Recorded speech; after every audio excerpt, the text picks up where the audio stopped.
అందరికీ శనార్థి, అందరికీ ఓం నమ శివాయ. నేను మీ కళ్యాణ్ నరేష్. ఈ రోజులల్లో చాలామంది ఏమిటంటే గొర్రెలకు కానీ, బర్రెలకు కానీ, పశువులకు కానీ, మనుషులకు కానీ పాము ముట్టిందంటారు, పాము కరిచిందంటారు. పాము కరిచినా కానీ, పాము ముట్టిన వెంటనే మనకు విషముష్టి అనే చెట్టు ఉంటుంది. వెంటనే ఆ చెట్టు మన అందుబాటులో ఉంటే ఆ విషముష్టి చెట్టు యొక్క ఆకులని దాన్ని రసం కానీ దాన్ని మెత్తగా రంగడిచ్చి కానీ, గొర్రెలకైతే గొర్రెల కంటిలో పెడతారు.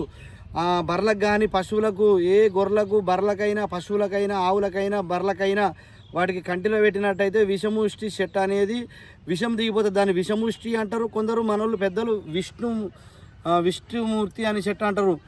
ఆ చెట్టు అనేది చాలా విషముష్టి అంటే విషముతోటి కూడుకున్న చెట్టు. పాము విషాన్ని విరుగుడి చేసే చెట్టు అది. పాము విషానికి అపోజిట్. ఆ విషముని ఎదిరించే శక్తి ఉన్న అటువంటి చెట్టు విషముష్టి చెట్టు, లేదంటే విష్ణుముష్టి చెట్టు అంటారు. విషముష్టి చెట్టు అనేది మీకు ఈరోజు నేను చూపించబోతున్నాను.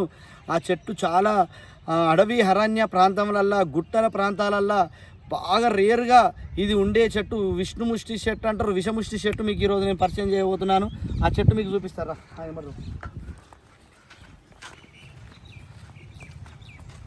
ఇదిగో అక్కడ చూపిదా, ఎట్లుంది ఇక్కడ కాలువ చూడండి. ఇది అడవి అరణ్య ప్రాంతాలు. నేను ఈరోజు సమ్మక్కకు రావడం జరిగింది. ఈ సమ్మక్క ఫారెస్టులో మీకు ఇగో ఈ కాలువ మన జంపన్న వాగు పోయే కాలువ. ఈ ఒకసారి చెట్టు దగ్గర ఇగో ఇది విషముష్టి చెట్టు అంటారు దీన్ని. దీని కాయలు ఎట్లా చూపిస్తావా?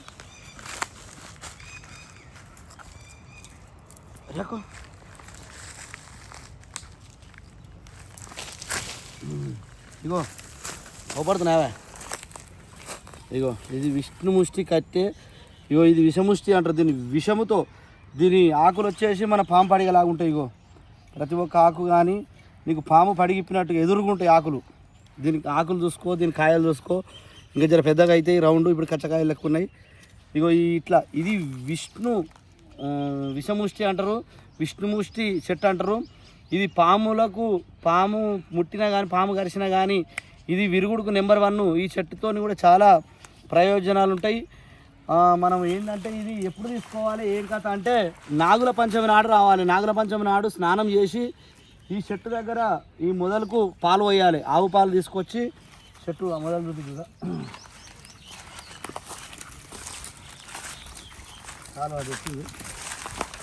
ఇప్పుడు ఈ చెట్టు మొదలు పైకి చూపి, మొత్తం పైకి లేపు మెల్లిగా. ఇది ఈ చెట్టుకు ఈ విధంగా ఉంటుంది. మన నమిలినార చెట్టును పోలినట్టు ఉంటుంది, కానీ దీని కాయలు మాత్రం ఈ విధంగా ఉంటాయి. అయితే ఈ చెట్టుని ఎట్లా అంటే మనము నాగుల పంచమి నాడు ఆవు పాలు ఒక గ్లాసెడ్ కానీ ఒక పావుషేరు కానీ తీసుకొచ్చి మనము ఈ చెట్టుకు మనము ఎట్లా అంటే చెట్టు మొదట పోసి 2 అగరబత్తీలు ముట్టించి పసుపు కుంకుమ వేసి చెట్టుకు దండం పెట్టి దీని యొక్క ఆకులు మాత్రం సేకరించుకోవాలి. దీని ఆకులు మనం సేకరించి ఈ ఆకులని మనము ధూపం విధంగా మన ఇంటి లోపల వేసుకుంటే నరజిష్టి కానీ చెడు చేతబడులు కానీ మన దరి చేరవు. ఎంతటి చెడు చేతబడులు చెల్లంగులు కానీ బాణవతులు కానీ మన దరి చేరవు. ఈ ఆకులు మాత్రం ధూపం వేసినప్పుడు ఈ ఆకుల వాసన వీర్చుకోవద్దు. ఈ ఆకులది వాసన వీర్చుకోవద్దు. మనం బయట ఉండాలి. ఏమైనా ధూపం వేసినప్పుడు ఇంటిలో వేస్తే బయట ఉండాలి. అందుకే ఇది విషముష్టి అంటారు, విష్ణుముష్టి అంటారు. విషముష్టి అంటే విషంతో సమానం. ఇది అంటే పాముల విషానికి విరుగుడు ఇది. అందుకే దీని విషముష్టి అంటారు.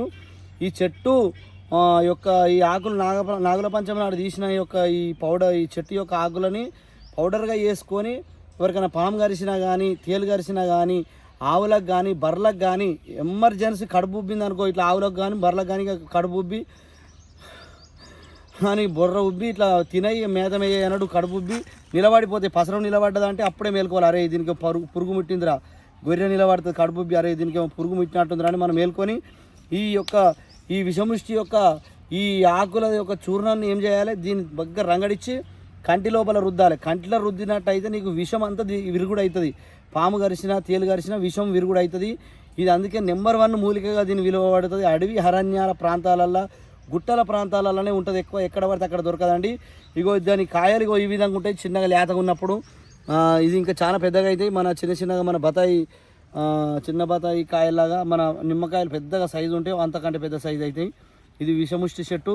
దీని ఇంకా ప్రాధాన్యత ఏమిటంటే ఈ విష్ణుముష్టి యొక్క కట్టెని గమలవళ్ళు గౌడ్సు అంటే మన గౌడ్సు నెరుసు పెట్టనీకి తాడి చెట్టుకు మనం ముందుగా కత్తి నూరుకుంటారు, నెరుసు పెడతారు అన్నట్టు దీన్ని.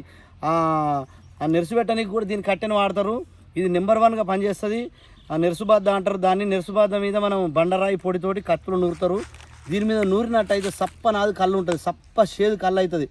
కళ్ళు తాగితే నీ అవ్వాయి అంటారు మనలు ఊర్లలో. ఇక కళ్ళు తాగినామంటే ఆదులు రాలిపోవాలనే ముచ్చట ఉంటుంది. అట్లుంటుంది అన్నట్టు. ఈ విష్ణుముష్టి కట్టె మీద నెరుసు పెట్టాలి ఈ బద్ద మీద. అట్లా పెట్టి తాగితే కళ్ళు నెంబర్ 1 ఉంటుందండి. అందరికి క్షణార్థి. అందరికీ ఓం నమ శివాయ.